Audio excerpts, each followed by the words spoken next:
Hello everyone, welcome to our new video.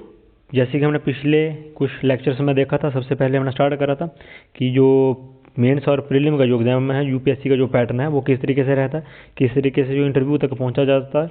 उसके बाद हमने देखा कि प्रीलिम के जो टॉपिक्स हैं, सब टॉपिक्स हैं, किस तरीके से उसका एग्जाम रहता है, कौन कौन से उसमें टॉपिक्स हैं, उसके क्या क्या सब टॉपिक्स हैं, उसके बारे में समझा। उसके बाद हमने देखा था सी सेट के बारे में, ठीक है। पिछले लेक्चर में जैसे कि हमने मैथ के बारे में, रीजनिंग और इंग्लिश कॉम्प्रिहेंशन के बारे में पढ़ा, कहाँ कहाँ से जो क्वेश्चन हैं वो पूछे जाते हैं, कौन कौन से टॉपिक से पूछे जाते हैं, कौन कौन सा चैप्टर जो हमें पढ़ना होता है, उसके बारे में हमने समझा। अगर आपने वो वीडियो नहीं देखी है तो जाके पहले उस वीडियो को देखें, क्योंकि वो वीडियो देखोगे तभी आपको मेंस का समझ आएगा। जब तक आपने पहली वीडियो नहीं देखी होगी तो आपको मेंस का पैटर्न समझ नहीं आएगा कि मेंस में किस तरीके से जो क्वेश्चन है वो पूछे जाते हैं, कौन कौन से टॉपिक है और कितने टाइप के जो पेपर्स होते हैं।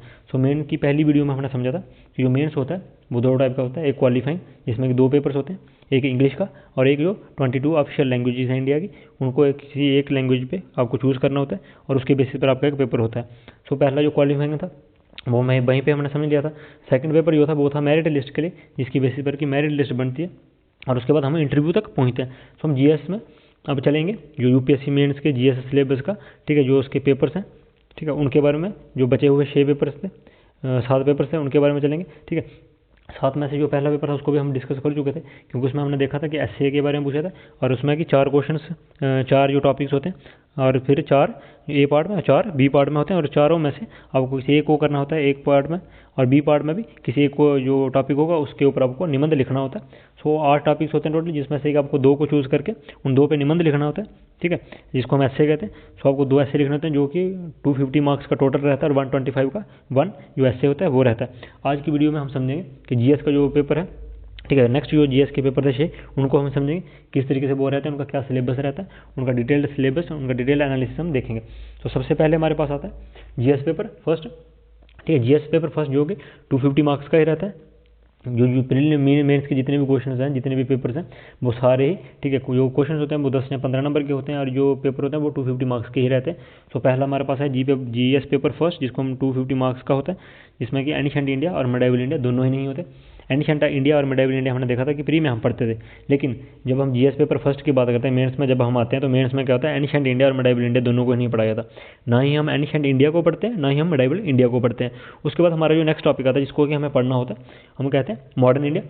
मॉडर्न इंडिया को हमें डिटेल में पढ़ना होता है, इससे काफ़ी सारे क्वेश्चन आते हैं मॉडर्न इंडिया। देन हमारे पास जो नेक्स्ट टॉपिक आता है वो आता है post independence consolidation. Post independence India हम जिसे कहते हैं, 1947 के बाद जो इंडिया आया, प्राइम मिनिस्टर्स आए, उनके जो रेवोल्यूशनरी जो आइडियाज़ आए, उसके बाद जो अमेंडमेंट्स हुए कॉन्स्टिट्यूशन में, उन सब चीज़ों के बारे में।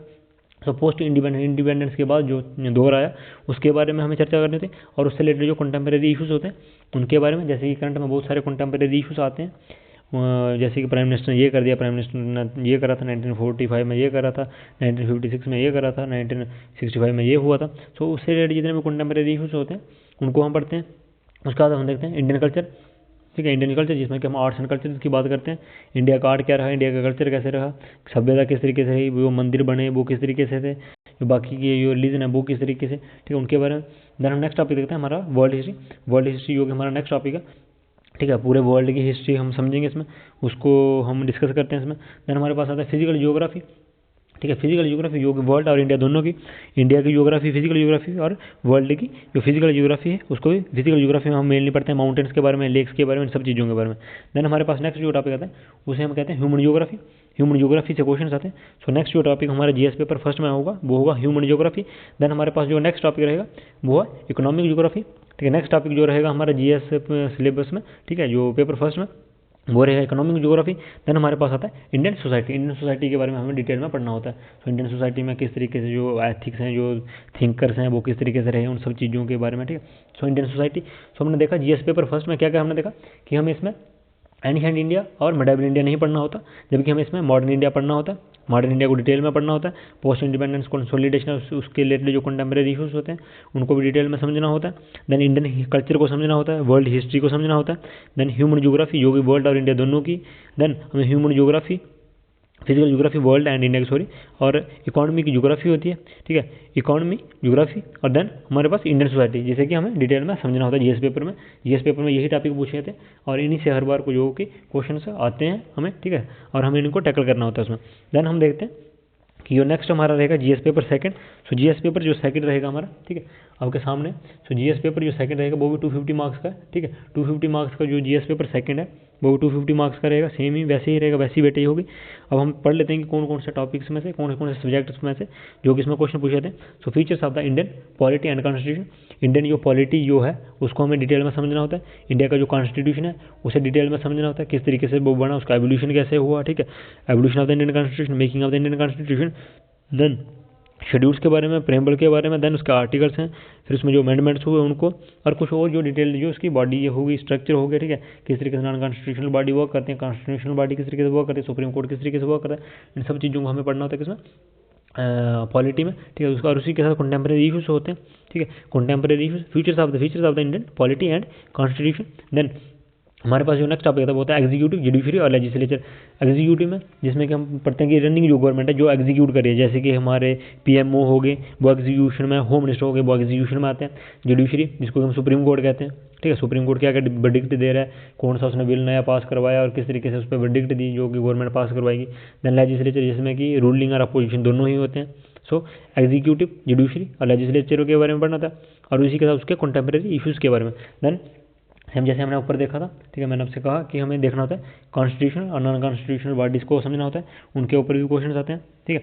देन हमारा जो नेक्स्ट जो सब्जेक्ट रहता है वो रहता है गवर्नेंस। गवर्नेंस से क्वेश्चन आते हैं, गवर्नेंस और उसके कंटेम्प्रेरी इशूज, किस तरीके से जो गवर्निंग बॉडी है वो किस तरीके से गवर्न करें उसके बारे में हम डिटेल में पढ़ते हैं। तो गवर्नेंस और कंटेम्प्रेरी इशूज। देन हमारे पास जो नेक्स्ट टॉपिक है तो उसको हम कहते हैं इंटरनेशनल रिलेशन। इंडिया के जो रिलेशनशिप्स हैं किस कंट्री के साथ कैसे हैं, पैसिफिक में कैसे हैं, चाइना के साथ कैसे हैं, यूएसए के साथ कैसे हैं, रशिया के साथ कैसे हैं, उनको हमें डिटेल में समझना होता है। तो जीएस पेपर में हमने देखा, जीएस पेपर जो कि 150 नंबर का होता है, 250 मार्क्स का होता है टोटल। पहला features of Indian polity and constitution, polity पढ़नी होती है, पॉलिटी में executive, judiciary, legislature, contemporary issues, constitutional non constitutional body जो कि पॉलिटी का ही एक पार्ट है। देन गवर्नेंस, गवर्नेंस को अच्छे से समझना होता है, उसके contemporary issues. Then international relations और उसके कंटेम्प्रेरी जो इशूज़ हैं उनके बारे में हम डिटेल से पढ़ते हैं। देन हम देखते हैं जीएस पेपर, फर्स्ट हमने डिस्कस करा, जीएस पेपर जो सेकंड है उसको भी हमने डिस्कस कर लिया। अब हम देखते हैं जीएस पेपर जो थर्ड है उसके बारे में देखते हैं कि जीएस पेपर थर्ड में क्या क्या होता है। सो जीएस पेपर थर्ड जो है वो भी 250 मार्क्स का होता है, ठीक है, जीएस पेपर थर्ड भी 250 मार्क्स का होता है। सो उसमें जो टॉपिक्स हैं, सबसे पहला topic sector of the Indian economy. Indian economy को हम डिटेल में समझते हैं। सो इंडियन इकॉनमी में क्या क्या पढ़ते हैं उसके भी कुछ टॉपिक्स हैं, उसके जो इंडियन इकॉनमी से जो कंटेम्प्रेरी इशूज़ हैं उससे रिलेटेड जो इशूज़ होंगे करंट में उनको हम डिटेल में पढ़ेंगे। Then policies and reforms in Indian economy. Indian economy में जो पॉलिसी हुई, जो रिफॉर्म्स हुए, जैसे कि हम बोलते हैं लैंड रिफॉर्म्स हुआ 51 में, तो आप बोलोगे लैंड रिफॉर्म से क्या फ़र्क पड़ता है। सो इसको ही तो हमें डिस्कस करना है कि लैंड रिफॉर्म जब होगा तब उसका इकॉनमी पे कुछ ना कुछ इफेक्ट पड़ेगा। हमें लगता है लैंड रिफॉर्म जो होगा वो लैंड के बेसिस पर, इकॉनमी पे उसका असर नहीं होगा। जबकि जब हम यूपीएससी की बात करते हैं तो यूपीएससी ऐसे ही क्वेश्चन पुट करती है कि लैंड रिफॉर्म से बताओ कि किस तरीके से जो इकॉनमी है उसमें जो चेंजेस हुई। So policy and reforms Indian economy, contemporary जो इशूज़ होंगे उससे रिलेटेड उनके बारे में हम डिस्कस करेंगे। कंटेम्प्रेरी जितने भी करंट में इशूज़ होंगे, जहाँ जो भी इशूज़ उससे रिलेटेड होंगे उन्हें हम डिस्कस करते हैं। देन नेक्स्ट हम देखते हैं इसमें क्या हम करते हैं डिस्कस, इन्वायरमेंट को डिस्कस करते हैं, ठीक है। इन्वायरमेंट जिसमें कि इन्वायरमेंट और इकोलॉजी को, इन्वायरमेंट जो पोल्यूशन है, डिग्रेडेशन है, ठीक है, फिर किस तरीके से हमें जो मैनेजमेंट करनी है उसमें उस चीज़ों को देखते हैं। उससे रिलेटेड जो कंटेम्प्रेरी इशूज़ हैं उनको पढ़ते हैं। Then science and technology, science and technology की बात करते हैं, जिसमें कि उसके भी contemporary issues science and technology में, जैसे कि हम हमारे जो साइंस है, जो टेक्नोलॉजी है वो किस तरीके से डिफेंस सेक्टर में वो कर रही है, किस तरीके से इसरो जो है उसकी जो गतिविधि हैं उनके बारे में पढ़ते हैं, ठीक है। देन हमारे पास आता है इंटरनल सिक्योरिटी, जिसमें कि हम बॉर्डर्स और इन सब चीज़ों की बात करते हैं। बॉर्डर्स के साथ इंटरनल क्या होगा, जैसे कि इंडिया में कौन कौन से इशूज़ हैं, जैसे कि हम देखते हैं बहुत सारे जो कम्युनल राइट्स होते हैं, फिर उसको किस तरीके से संभालना है, कौन सा इशू किस तरीके से हम डील करेंगे। कोई बड़ा केस हुआ, या फिर कोई मॉब लिंचिंग का केस हुआ, या फिर जो बिजनेस से रिलेटेड कुछ केस हुआ, तो किस तरीके से हम उन्हें टैकल करते हैं, उससे रिलेटेड जो चैलेंजेस हैं इंडिया में उनको समझते हैं। और कंटेम्प्रेरी इशूज़, सो एक होते हैं जो कि बॉर्डर से रिलेटेड हैं, जो कि फॉरनर हमारे हुए इशू सिक्योरिटी, फॉरेन सिक्योरिटी जिसे हम कहते हैं, और एक होते हैं इंटरनल सिक्योरिटी। इंटरनल सिक्योरिटी हम जो इंडिया के बीच का जो सिस्टम है उसको समझते हैं, ठीक है। तो हमने देखा जीएस पेपर जो थर्ड था उसमें हमने क्या क्या देखा, हमने देखा sectors of the Indian economy, ठीक है, sectors of the Indian economy, then policies, ठीक है, policies and reforms in Indian economy, contemporary issues. Then हमने देखा environment, contemporary issues, science and technology, contemporary issues उसके, और internal security, challenges in India, and उसके related जो contemporary issues हैं उनको हमने समझा। देन हम देखते हैं जो जीएस पेपर 4 है, ठीक है, जीएस पेपर 4 है वो भी 250 मार्क्स का होता है, 250 मार्क्स का है जीएस पेपर जो 4 है।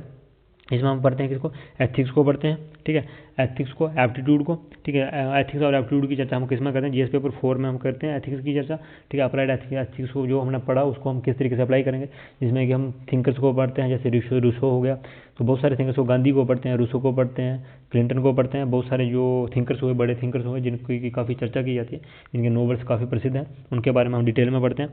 तो जीएस पेपर में हम मेनली किसमें, मोरालिटी के बारे में पढ़ते हैं, जैसे कि देश में जैसे कि सोसाइटी किस तरीके से चलेगी, किस तरीके से सोसाइटी के जो फंक्शन है उनके बारे में डिटेल में समझेंगे। सो वो सब हम किस में समझेंगे, जीएस पेपर 4 में, जिसको हम एथिक्स का पेपर भी बोलते हैं, एथिक्स एंड एप्टीट्यूड का पेपर, जिसमें कि जो कि 250 मार्क्स का होता है। सो जीएस पेपर 4 में हम किसके बारे में पढ़ते हैं, एथिक्स, और उसमें अप्लाइड एथिक्स होते हैं उसके बारे में। देन हमारे पास नेक्स्ट जो आता है वो है जीएस पेपर 5। जीएस पेपर 5 में हम क्या करते हैं कि जीएस पेपर जो 5 है वो भी 250 मार्क्स का होता है, ये ऑप्शनल है। और जीएस जो 6 है, ठीक है, जीएस 5 और जीएस 6 दोनों ही ऑप्शनल है, ठीक है, ऑप्शनल है। 250 मार्क्स के दोनों पेपर होते हैं। हम पहले भी इसके बारे में चर्चा कर चुके हैं कि जो 48 प्लस जो हैं ऑप्शनल के सब्जेक्ट्स हैं उनमें से आपको एक को चूज़ करना था। जैसे कि हमारे पास पॉलिटी आता है, इकोनॉमिक्स होता है, ठीक है, फिर फिजिक्स आता है, केमिस्ट्री आता है, मैथ आता है, फिलोसफी आता है, ठीक है, इंडियन लिटरेचर से रिलेटेड कुछ जो बुक्स हैं हमें उन्हें पढ़ना होता है। तो आप किसी एक को ऑप्शनल चूज़ कर सकते हो, और आपको एक ही ऑप्शनल लेना होता है जिसके बेसिस पर आपके 2 पेपर होते हैं। एक ऑप्शनल के 2 पेपर होते हैं, एक सब्जेक्ट के 2 पेपर, जिसमें कि पहला पेपर होता है जीएस पेपर 5 जिसको हम बोलते हैं 250 मार्क्स का, और सेकंड पेपर होता है जीएस पेपर 6 जो कि 250 मार्क्स का होता है, ठीक है। ऑप्शनल ऐसे ये पेपर 7th है, और जीएस का पेपर 6th, जिसमें कि ऑप्शनल से रिलेटेड जो भी टॉपिक्स हैं आपको पूछे जाते हैं, और इसमें आपको ऑप्शनल क्लियर करना था। जब आप ऑप्शनल क्लियर कर लोगे, ये सब कुछ जो मेंस का जितना भी है, अगर आप इसमें मार्क्स अच्छे लेकर आते हो, देन आपको इंटरव्यू के लिए कॉल किया जाएगा, और उसके बाद आपका इंटरव्यू होगा। और अगर आप इंटरव्यू में भी चयनित होते हो, आप उसको भी क्वालिफाई करते हो, देन आप आने वाले एस्पिरेंट्स जो कि एस्पिरेंट्स से पहले वो डायरेक्ट क्या एज अ जो कि जॉब उनको प्रेफर की जाती है उस हिसाब से कि उनके कितने मार्क्स हैं, आईपीएस है, आईएएस है, या फिर आईएफएस जैसी। आपने अगर आपकी रैंक अच्छी है तो आप अपने अकॉर्डिंग अपनी जॉब चूज़ कर सकते हो, और अगर रैंक अच्छी नहीं है तो रैंक के हिसाब से आपको जो कि प्रेफरेंस मिलती है कि आपको किस उसमें जाना है, आईएएस में जाना है, आईपीएस में जाना है, या फिर आईएफएस, आईआरएस, आईएफएस, बहुत सारे टाइप्स हैं इसमें, ठीक है, जिनमें कि आप अपना जो कि जॉब को कैरी कर सकते हो आगे, अपना जो फ्यूचर है उसे उस जॉब की तरीके से देख सकते हो, ठीक है। तो हमने देखा कि जो मेंस का जो होता है, मेंस किस तरीके से होता है, मेंस के बारे में हमने समझा।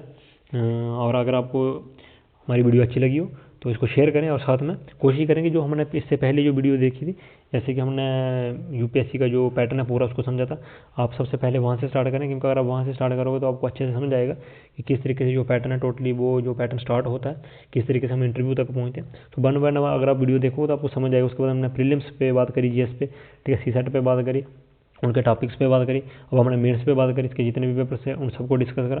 तो अब जब एक पूरे पैटर्न में समझोगे तब आपको पूरे पेपर का आइडिया होगा। और पैटर्न में समझने का फ़ायदा ये है कि आपको पेपर में उतनी आसानी होगी, आप पेपर में उतना ही अच्छे से उसको क्वालिफाई कर पाओगे अगर आपको अच्छी नॉलेज होगी अपने सब्जेक्ट की। अगर आपको सब्जेक्ट की अच्छी नॉलेज तभी हो सकती है जब आपको अपने सब्जेक्ट का जो टॉपिक्स हैं उनके बारे में अच्छे से पता होगा, उनका सिलेबस अच्छे से पता होगा। अगर आपको सिलेबस ही अच्छे से पता नहीं है तो जाहिर सी बात है आप टॉपिक्स में भी कुछ कमाल नहीं कर पाओगे, क्योंकि जिस बंदे को यही नहीं पता कि मेरे को कहाँ जाना है, ठीक है, अगर आपको मान लो कि लखनऊ से दिल्ली की तरफ आना है तो सबसे पहले पता करोगे ना, पूछोगे ना कि कौन सी गाड़ी जो है वो दिल्ली की तरफ जा रही है। ऐसा तो नहीं ना कि बैठ जाओगे और बैठने के बाद आप पूछोगे कि आधे रास्ते में कि भैया ये लखनऊ जा रही है या दिल्ली जा रही है कि नहीं जा रही, हम तो लखनऊ से बैठे थे दिल्ली के लिए, और पता चले वो तो गुजरात की साइड जा रही है, तो फिर कैसा लगेगा। तो वैसे ही होता है कि अगर आपको सिलेबस पता नहीं है तो आप एक चलती हुई गाड़ी में बैठ गए हो और वो आपको कहाँ पहुँचाएगी आपको खुद नहीं पता। तो सबसे पहले क्या करें, सिलेबस को समझें। अगर आपको सिलेबस अच्छे से समझ आ जाएगा देन आप गाड़ी में बैठें पता करके ये दिल्ली जा रही है तो लखनऊ से हमें दिल्ली जाना है, तो आप दिल्ली की बस में ही बैठें और उसी में सीट लें, तभी आप दिल्ली पहुंच सकते हो।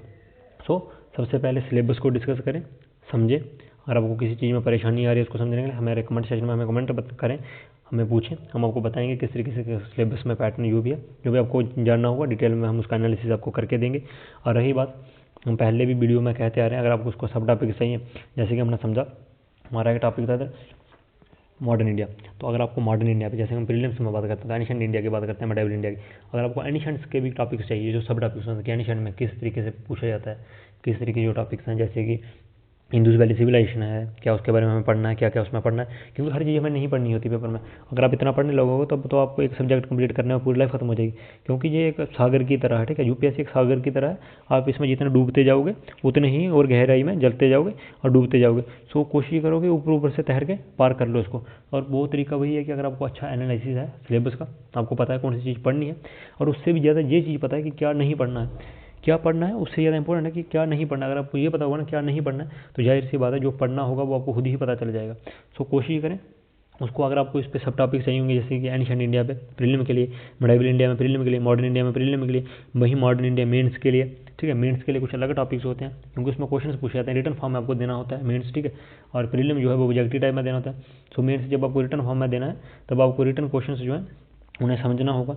वो कुछ जो पैटर्न होगा वो थोड़ा सा, ज़्यादा नहीं बोलूँगा डिफरेंट नहीं होता, पर थोड़ा बहुत उसमें जो कि चेंजिंग होती है, टोटली चेंजिंग नहीं होती, बट थोड़ी बहुत जो कि चेंजिंग होती है।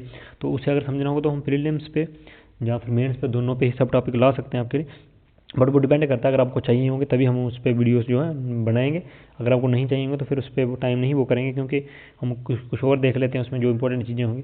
सो अगर आपको उस पर भी वीडियो चाहिए तो आप हमें कमेंट सेक्शन में बताएं। और अगर आपको ये नोट्स वगैरह जितने हमने 4 वीडियोस जितने भी हमने शूट करें, ठीक है, अगर आपको इनकी नोट्स वगैरह चाहिए तो आप हमें कमेंट सेक्शन में बताएं, या फिर हमारे जो लिंक्स हैं, ठीक है, किसी भी लिंक पे, इंस्टाग्राम पे या फिर व्हाट्सएप ग्रुप पे या फिर टेलीग्राम ग्रुप में आप हमें डीएम करें। हम आपको ये नोट्स जो हैं वो प्रोवाइड करवा देंगे। और उसी के साथ साथ कोशिश करें कि नोट्स से ज़्यादा ये खुद लिखें, ताकि खुद लिखने का ये फ़ायदा है कि आप उनको याद कर पाओगे, आपको ये लर्न रहेंगे। और अगर आपको ये लर्न होंगे तभी आपको पढ़ने में और आसानी होगी। सो कोशिश करें कि इनको खुद ही जो कि हैंड रिटन बनाएं। और हैंड रिटन का फ़ायदा ये है कि आपको आसानी से ये याद हो जाएंगे। सो जितना आपको सिलेबस याद होगा उतना ही आसानी होगा आपके लिए किस चीज़ में, पेपर को क्वालिफाई करने में। सो आज के लेक्चर में इतना ही देखते हैं। सो ख़त्म करते हैं आज का लेक्चर यहीं पे। और कोशिश करूँगे कि आपके लिए नई नई वीडियोस इसी तरीके के लेकर आएँ। और उसके लिए आप हमारे चैनल को सब्सक्राइब कर लें, शेयर करें, बेल आइकन को क्लिक कर लें, ताकि हम जब भी आपके लिए ऐसी वीडियोस लेकर आएँ तो आप तक वो पहुँचे। सो आज के लिए इतना रखते हैं। धन्यवाद। जय हिंद, जय भारत।